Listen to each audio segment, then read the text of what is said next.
शंभू कुमार की धमाकेदार प्रस्तुति।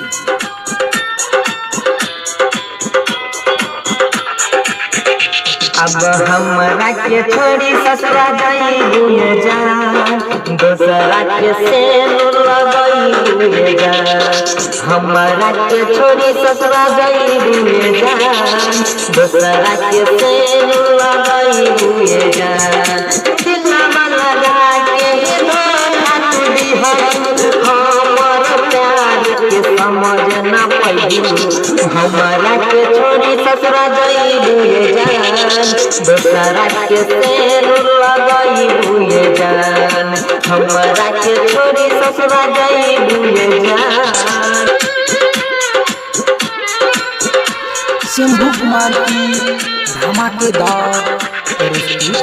हमरा से प्यार कइलू दूसरा से शादी, हमर जिंदगी के कइलू बर्बादी।